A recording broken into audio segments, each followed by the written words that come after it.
बिस्मिल्लाहिर्रहमानिर्रहीम। अस्सलामुअलैकुम स्टूडेंट्स। आज के लेक्चर में मैं आपको फ़राइज़ी तहरीक के बारे में एक्सप्लेनेशन देने जा रही हूँ कि ये किसने पेश की, कब पेश की और क्यों पेश की, और इसके मुख्तलिफ़ पहलुओं को हम इसमें डिस्कस करेंगे। फ़राइज़ी तहरीक की जो है वो एक मजहबी सियासी इस्लाह की तहरीक थी जो कि 1804 में हाजी शरीयतुल्लाह ने इसकी बुनियाद रखी थी। हाजी शरीयतुल्लाह जो हैं वो फ़रीदपुर ज़िला में पैदा हुए।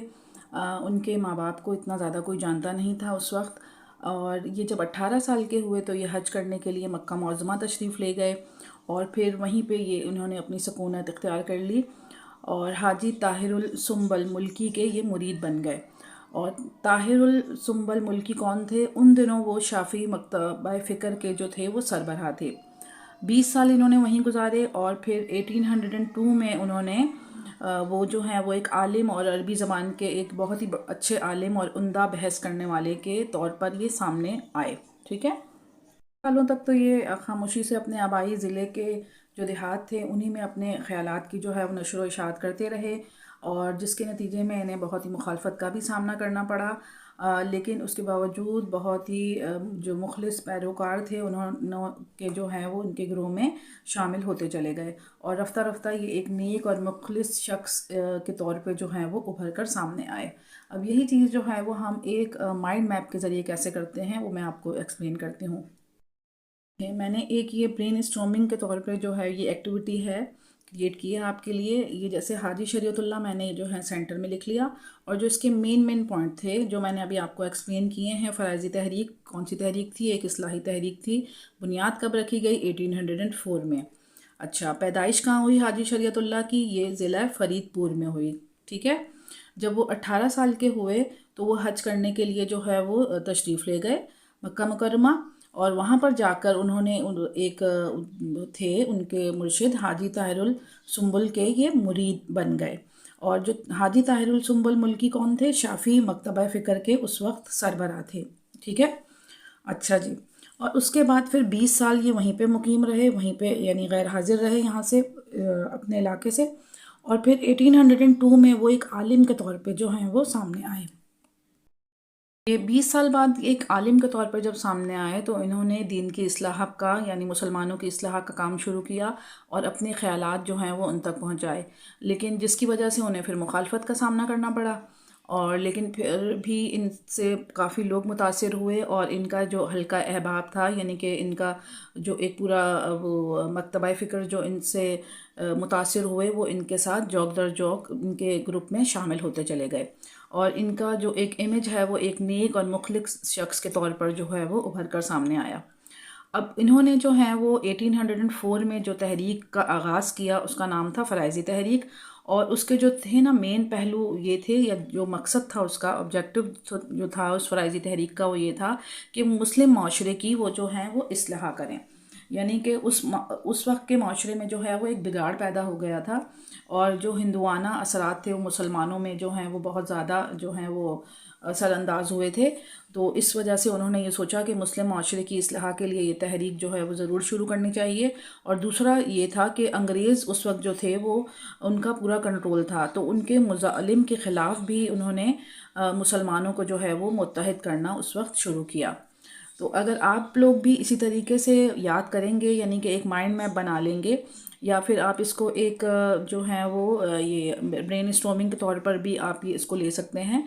तो अगर आप इस तरीके से याद करेंगे तो आपको ये जो पॉइंट हैं वो आपके दिमाग में जो हैं वो बैठ जाएंगे, और आप इजीली जो हैं वो ये फ़राइज़ी तहरीक के जितने भी मेन पॉइंट हैं वो आप जो हैं जब पेपर में अगर आपके आए ये क्वेश्चन, तो आप इजीली जो हैं वो इस के तरीके से अगर आपने याद किया होगा तो आप इजीली उसको सॉल्व कर पाएंगे। फ़राइज़ी तहरीक के जो हैं वो दो मेन जो हैं वो मकासद थे। सबसे पहला मकसद ये था कि मुसलमान किसानों को हिंदू ज़िम्मेदारों और अंग्रेज़ हाकिम के मज़ालिम के ख़िलाफ़ जो है मुत्तहिद करना, यानी मुत्तहिद हो जाएं मुसलमान और उन दोनों का जो है वो यानी हिंदुओं और अंग्रेज़ों दोनों का वो मुकाबला कर सकें। और दूसरा जो मेन मकसद था उनका वो मुस्लिम माशरे की इस्लाह करना था। ठीक है, तो ये दो जो हैं वो आप मेन पॉइंट लिख सकते हैं तहरीक के मकासद के अंडर, हेडिंग के अंदर लिख सकते हैं। और उसके बाद जो नेक्स्ट हम करेंगे वो करेंगे तहरीक के जो हैं वो अहम पहलू क्या थे, यानी कि जो मेन था इसमें ये कि तहरीक ने मुसलमानों में जो है गैरतमंद और हुर्रियत पसंदी के जो हैं जज्बात पैदा किए, और उसके अलावा जो और मेन पहलू थे वो ये 3 यहाँ पर आपकी बुक में गिवन है। तो पहला पॉइंट है तहरीक के अहम पहलुओं का कि अंग्रेज़ के कब्ज़े में आने के बाद जो है मुल्क दारुल हर्ब बन गया, यानी कि अंग्रेज़ जब से यहाँ पर बरसर इक़्तिदार आए थे, मुल्क जो है वो दारुल हर्ब बन गया था, यानी कि एक कोई ख़ास उसमें कोई निज़ाम नहीं था, यानी अंग्रेज़ अपना मफाद लेकर यहाँ चल रहे थे। इसलिए उन्होंने जुम्मे और ईदैन की नमाज़ों को जायज़ करार उन्होंने कहा कि ये जायज़ नहीं है जब तक आज़ाद ना होकर फिर दारुल इस्लाम ना बन जाए, यानी कि जो है वो यहाँ पर इस्लामी शरीयत जब तक कायम नहीं हो जाती, जब तक मुसलमान जो हैं वो आज़ाद नहीं हो जाते, जब तक उन्होंने जुम्मा और ईदैन की नमाज को जो है वो जायज़ करार नहीं दिया। दूसरा पॉइंट उनका ये था कि मुस्लिम माशरे में जो पीर और मुरीद का जो सिलसिला है उसको वो उस्ताद और शागिर्दी के सिलसिले में जो हैं वो बदल दें, क्योंकि उस वक्त जो था ये था कि जो पीर और मजहबी पेशवा जो लोग थे उनका जो एहतराम था वो गैर ज़रूरी हद तक जो है वो बहुत बढ़ गया था, यानी कि वो उसमें बहुत ज़्यादा तजावुज़ इख्तियार कर गए थे जो कि इस्लाम की रिवायात के ख़िलाफ़ था। तो ये चाह रहे थे कि इनमें ये मसावात पैदा करें। और तीसरा जो अहम पहलू है वो ये था कि मुसलमान किसानों को जो है वो मुत्तहिद करें ताकि वो हिंदू ज़िम्मेदारों और अंग्रेज़ों की बेइंसाफ़ियों का मुकाबला कर सकें। ये जो हैं वो इनके 3 अहम पहलू थे। अहम पहलुओं को भी हम जो हैं वो एक माइंड मैप के ज़रिए कर सकते हैं। आप ये देखें, मैंने इसमें लिखा हुआ है फ़राइज़ी तहरीक के जो अहम पहलू हैं उसको मैंने ये 5 पॉइंट के जो हैं की पॉइंट्स जो हैं वो मैंने लिख लिए हैं, और यही आपकी हेडिंग्स भी बन सकते हैं। ड्यूरिंग जब आप एग्जामिनेशन में पेपर अटैम्प्ट करें तो आप इनको एज अ हेडिंग भी आप जो हैं वो लिख सकते हैं। शरीयतुल्लाह की फ़राइज़ी तहरीक के सिलसिले में उनके बेटे मोहम्मद हसन ने उनका जो है वो उनके जो मकासद थे उसको हासिल करने में बहुत ही अहम किरदार अदा किया। वो उस वक्त जो है वो दूदो मियाँ के नाम से उस वक्त जो है मशहूर थे। वो इतने आलिम फाजिल तो नहीं थे, लेकिन बहुत ज़्यादा इस तहरीक के सिलसिले में वो बहुत ज़्यादा फ़ाल थे, और उनकी तंज़ीमी जो काबिलियत थी वो बहुत ज़्यादा थी, और उनका जो असर व रसूख था अपने वालिद के असर व रसूख से भी बहुत ज़्यादा था।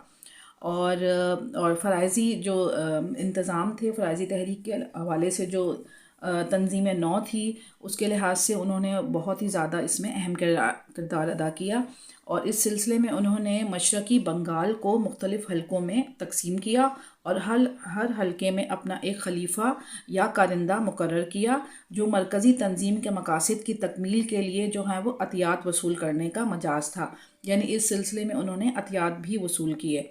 इन्होंने जो ज़राए इख्तियार किए इनकी वजह से ज़िम्मेदार और जो नील की काश्त करने वाले काश्तकार थे वो जल्द ही इनके बेटे के जो दूदो मियाँ यानी इनके बेटे के जो है वो ख़िलाफ़ उन्होंने बाहमी इत्तेहाद जो है वो कायम कर लिया, क्योंकि ये जो थे वो उनसे अतियात सिर्फ ले रहे थे, जो आम किसानों से लेके अपनी तंजीम नौ के लिए अतियात ले रहे थे, और जो बड़े ज़िम्मेदार थे उनको ये चीज़ गवारा नहीं थी। इसके अलावा हाजी शरीयतुल्लाह के बेटे ने जो है वो काश्तकारों और देहाती मज़दूरों के अंदर भी बहुत बड़ी तादाद में लोगों को जो है मुसलमान बनाया, और वो तमाम मुसलमानों के इंसानों के दरमियान जो हैं वो मसावात पर ज़्यादा ज़ोर देते थे, और निचले तबके के लोगों और गरीबों की फलाह बहबूद को वो ज़्यादा अहमियत उस वक्त देते थे। मोहम्मद हसन ने उस वक्त के ज़िम्मेदारों ने जो एक नाजायज़ टैक्स आयद किया हुआ था उसके नफाज को उन्होंने गैर ज़रूरी करार दिया, यानी कि उन्होंने कहा एक मज़बूत मौक़िफ़ ये अपनाया कि ये जो है वो सब नाजायज़ है, और ये जो हैं वो ज़िम्मेदार जो हैं वो टैक्स नहीं ले सकते। और उन्होंने इस सिलसिले में यह ऐलान किया कि जो ज़मीन है वो अल्लाह की मिल्कियत है, और किसी शख्स को यह हक़ हासिल नहीं कि वो बतौर विरसा इस पर कब्ज़ा करे और इस पर टैक्स आयद करे। तो इनके जो इस मौक़िफ़ को जो है वो उस वक्त बहुत ज़्यादा जो है पज़ीराई मिली, और साथ ही उनके जो हैं वो दुश्मनों में भी इजाफ़ा हुआ उस वक्त के लिहाज से, क्योंकि जो ज़िम्मेदार थे वो उनके ख़िलाफ़ जो थे वो मुत्तहिद होते जा रहे थे। तो उन पर उन्होंने क्या किया कि 1838 में इन पर चंद घरों को लूट लेने के जुर्म का जो है वो इल्ज़ाम लगाया गया, और जो है फिर 1848 में उन पर जो है कत्ल का मनगढ़ंत इल्ज़ाम लगा कर उनको जो है अदालत के सुपुर्द कर दिया गया।